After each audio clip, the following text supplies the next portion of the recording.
시편 두 번째 시간입니다. 오늘 말씀은 시편 1편 전체입니다. 1절과 2절을 합독하고 시편 1편을 보도록 하겠습니다. 그러면 시편 1편 1절에서 2절을 합독하도록 하겠습니다. 복 있는 사람은 악인들의 꾀를 따르지 아니하며 죄인들의 길에 서지 아니하며 오만한 자들의 자리에 앉지 아니하고 오직 여호와의 율법을 즐거워하여 그의 율법을 주야로 묵상하는도다. 아멘. 어제 시편 서론을 통해서 시편이 어떤 건지를 봤습니다. 이제 오늘부터 시편 1편부터 이렇게 쭉 나갈 것입니다. 가능하면 하루에 한 편을 이렇게 볼 거고요. 너무 길다 싶으면 뭐 이틀 정도를 이렇게 또 더 길면은 좀 더 나눠야 되겠죠. 그러나 가능하면 원칙적으로는 하루에 한 편을 보는 걸로 하겠습니다. 시편은 처음부터 끝까지 그 내용과 구성면에서 전체가 연속성을 유지하면서 한 권의 책을 구성하고 있는 그런 성경의 다른 책들과는 이렇게 구별됩니다. 한 편만 봐도 그 시작과 끝이 나오고 연계성도 없고 연속성도 없고 그냥 그렇다고 보시면 됩니다. 시편은 그 내용 전개와 구성의 측면에서는 그 어떤 연속 관계점도 없지만은 오히려 이렇게 그 시집이기 때문에 특히 그 개인의 고백이기 때문에 하나님의 임재뿐 아니라 그분과의 교제하는 삶에서 우러나온 다양한 교감들을 노래한 부분에서는 공통점이 있습니다. 그리고 그 편집 체계에 있어서도 어제 말씀드렸던 것처럼 모세 오경의 체계와 대비시켜서 그 토라의 오경하고 같이 이어지도록 5편으로 구성되어 있다는 부분을 우리가 봤습니다. 자, 그러면 오늘은 1편을 보는데요. 1편은 총 6절로 되어 있는 중요한 시고 이 시편 전체에 서론 이렇게 서문격으로 있다고 보시면 됩니다. 저자는 미상입니다. 에스라라는 어떤 견해도 있고 다윗이라는 어떤 견해도 있지만 그냥 객관적으로는 그냥 미상으로 보시면 됩니다. 시편 1편은 시편을 여는 일종의 서시라는 개념이고요. 시편 전체의 주제를 담고 있다라고 보시면 됩니다. 시편 1편은 창조자요. 역사의 주권자로서 필연적으로 우리 인생의 전 존재를 결정하시는 하나님께 대한 바른 자세의 이 여부가 어쩌면 선악의 절대 기준이 되는 거고요. 나아가 단순히 도덕적 차원의 문제가 아니라 우리 인생 전 존재의 영복과 영벌을 결정할 유일한 기준이라는 이런 구속사적 인생관을 제시해주는 어떤 지혜시라고 보시면 됩니다. 상당히 중요하게 보시고요. 뒤로 갈수록 비탄시도 있고 여러 개 있겠지만 이 시편을 대할 때뿐만 아니라 신앙생활에서 중요하다고 보시면 됩니다. 시편 1편의 내용은요.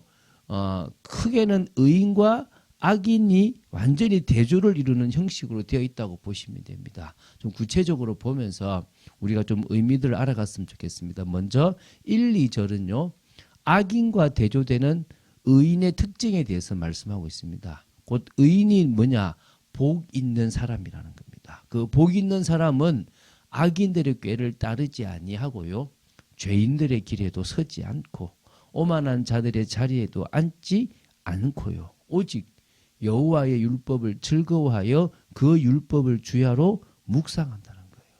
그러니까 하나님의 인정을 받을 만큼 가니까 하나님이 그 인생에 복을 주시는 거예요. 그래서 복 있는 자가 되는 거예요. 자, 3절 4절에는요. 또 역시 의인과 악인의 대조적인 실상에 대해서 지금 말씀하고 있습니다. 의인은 다시 말하면 복이 있는 그 의인은 시냇가에 심은 나무가 철을 따라 열매를 맺으며 그 잎사귀가 마르지 아니함 같은 축복을 누리고요. 또 그가 하는 모든 일이 다 형통해집니다. 반대로 악인은 그렇지 않다는 것입니다. 오직 바람에 나는 겨와 같다는 겁니다. 그냥 날려버리고 아무 의미 없다는 거예요. 자, 끝으로 5절 6절에 대해서 이렇게 나옵니다. 악인과 의인의 대조적인 운명에 대해서 이제 말하고 있습니다. 악인들은요, 하나님의 심판을 견디지 못해요. 왜? 그 심판이 아주 뭡니까? 이게 정말 힘들고요. 어떤 면에서는 진짜 저주기 때문에 그 심판은 결국 죽음이거든요. 그 악인들이 지금 조금 편하게 가려고 하고 지금 좀 낮게 가려고 하는 거예요. 그러니까 뭡니까? 악인들의 그 꾀가 지금 유리한 거예요. 또 죄인들의 길이라는 게 그들이 가는 길들이 뭔지 아시지 않습니까? 그러면서 뭡니까? 조금 잘났다고 오만한 자의 자리에 앉는 그 모습들의 결과는 결국 뭡니까? 심판이고 죽음이라는 거예요. 그런데 의인들은 다르다는 겁니다. 근데 그 악인들은 이 의인들의 모임에도 들지 못하는 겁니다. 의인들의 길은 여호와 하나님께서 뭐 하십니까? 인정하세요.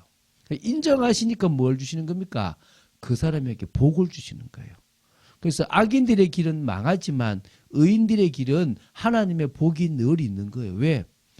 가장 중요한 것이 여호와의 말씀이라고 생각하거든요. 오늘 여러분 하나님의 말씀을 가장 귀 있게 생각하고 나아가는 여러분 되시기 바랍니다. 그것보다 더 중요한 게 없지 않습니까? 그 말씀을요 주야로 밤이든 낮이든 늘 묵상하면서 내 속에 잘못되어 있는 각인 뿌리 체질들을 빼버리는 거예요. 쉽게 말하면요. 금이 순금이 되려고 그러면 불순물이 빠져야 돼요.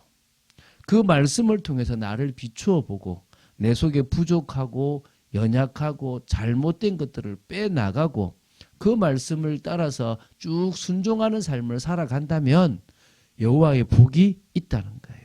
그럼 여호와의 복에 대해서 한번 생각해 봅시다. 복이 뭐냐? 쉽게 생각하십시오. 하나님께서 주시는 은혜와 하나님 주시는 사랑과 하나님 주시는 응답과 그 개인의 삶에 하시는 역사, 이 모든 것이 바로 복이에요. 어떨 때는 육신적인 것도 되고요. 너무나 육신적인 것보다 더 중요한 영적인 것도 되는 겁니다. 다시 말하면 그 사람이 하나님의 사람으로서 제대로 살아가기에 필요한 모든 것을 하나님이 부어주시는데 그게 바로 복이에요. 불신자들은, 악인들은 그렇지 않다는 거예요. 그래서 여러분이 영육 간에 인간에게 필요한 모든 것을 부어주시는 그 은혜, 그 복은요, 올바른 신앙, 하나님에 대한 신앙을 가진 사람에게 있게 되는 겁니다. 그래서 복이 있는 사람, 복이 늘 거하는 그 사람이 바로 하나님의 그 인정을 받는 사람이라는 겁니다. 그래서 우리가요, 하나님에 대한 올바른 신앙으로 일평생 살아가고 나아가야 될 것입니다. 그런 측면에서요, 복 있는 사람은 어떤 거냐?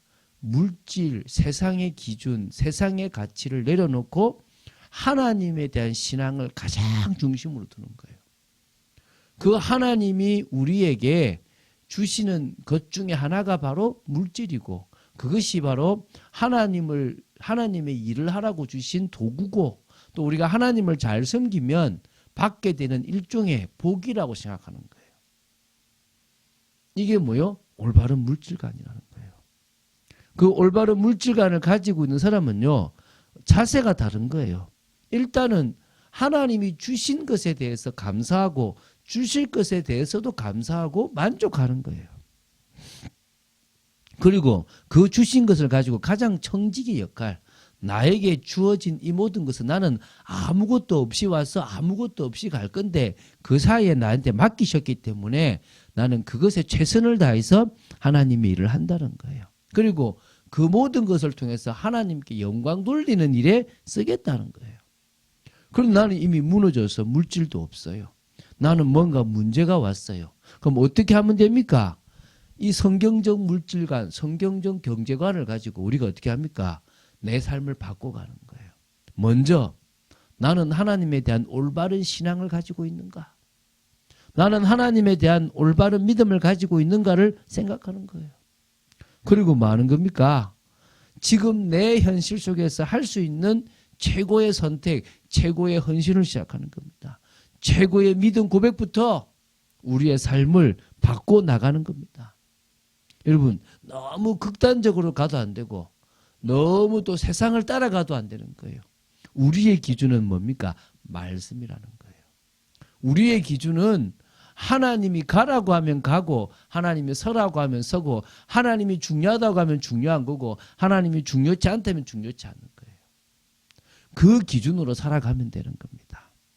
우리가 그런 복된 인생을 살아갈 때 하나님의 참 응답과 참 축복을 누릴 수 있을 줄 믿습니다. 어렵지 않잖아요. 근데 어렵게 느껴지는 거예요. 사실은 어렵지 않다는 거예요. 근데 왜 어렵지 않습니까? 말씀이 시키는 대로 하면 되니까요. 근데 왜 어렵습니까? 세상 속에서 그렇게 살아가는 사람들이 드물고요. 세상 속에서 그렇게 살아가는 사람을 인정하지 않는다는 거예요. 그런데요, 진짜 뛰어난 사람은요, 자기 나름대로 명상과 뭘 통해서 하잖아요.